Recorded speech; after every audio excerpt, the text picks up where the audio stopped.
what should I be prepared to provide a patent illustrator? Drawings, description, things that might look similar, CAD files. Good question. I would say it does depend if you're on your own. If you're filing a patent on your own, you're going to want to give them as much as possible. I think tell them exactly what you've done. If you're writing an application, giving them the whole spec or maybe a nice abstract that talks about what you want to claim. If you're at the non-provisional phase, claims are what will control what you own.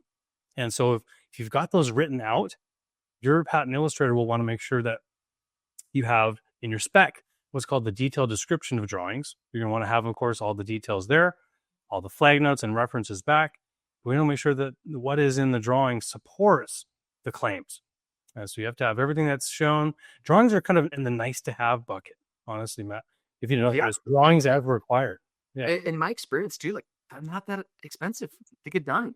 No, you can pay a lot. I mean, especially when it comes to design patent drawings, you're going to want to show a lot more shading and all the 3 dimensions in the design patent side, because that's what you own is the drawing. So a lot more effort on the drawings there. So yeah, and then if you're working with an attorney, put the heavy lifting on your attorney. They're going to be the one that should be, at least the way Bold works, be your intermediary, your representative to help make sure that Illustrator gets everything right, because your patent attorney is the one drafting the application. So they're going to have to deal with it. Yeah, exactly. Context, I recently had some trade dress drawings done by one of the groups that we use at the firm. And yeah, I think they're about $80 each, something like that. They're really affordable. Okay.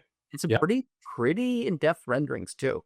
I mean, they were generated from a photograph, right? So I imagine it's a lot simpler than you might think it is, but they're pretty good. On that note, you nailed it. ChatGPT, first thing it said is, hey, be prepared to provide your illustrator with clear written description, 1 point for JD, highlighting key features and how it works. But also, I missed this. Give them photos, rough sketches, send them existing prototypes to convey the structure and function. That's right on. If a similar product or patent exists, provide those references as well. So if you know of other patents that have been issued on the same or similar subject matter, why not use and lean on kind of someone else that's gone through the patent process, gone through examination. So I like that suggestion as well.